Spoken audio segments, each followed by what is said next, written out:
Okay, before I start this, I just want to say that I have no ill will towards this game. It's actually probably the best game that's come out in the last half a year, and I personally have put in at least 70 hours since it came out on the 28th, I think.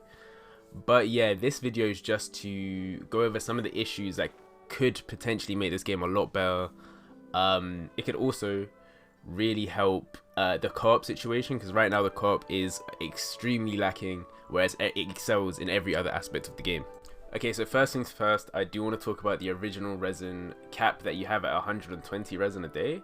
Obviously you can refill this with gems or fragile resin, but for the majority of players who are not paid to play and don't have the free gems to do this, the original resin cap is quite small. You can only do maybe, well, for example, if you're doing your 2 weekly bosses, then you can only do those 2, and then you have to wait like 13 to 14 hours for it to refill, which is a bit of a joke. So either raise the cap or hasten how fast you recharge your original resin.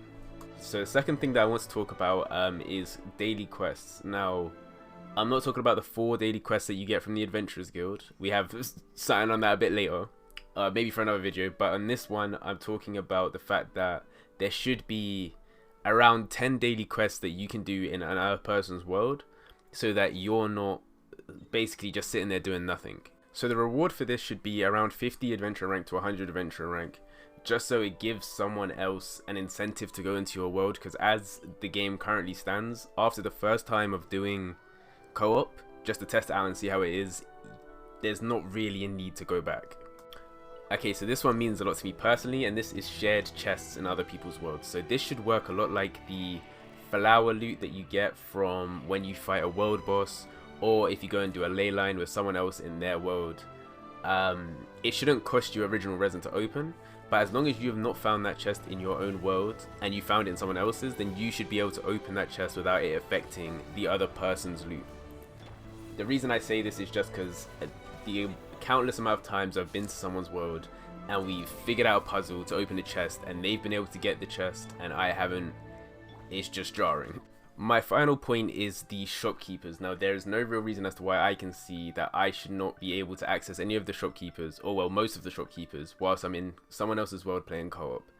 I understand that some of the shops have a limited amount of items in them, but the amount I buy from that shop should not affect the person I'm co-oping with.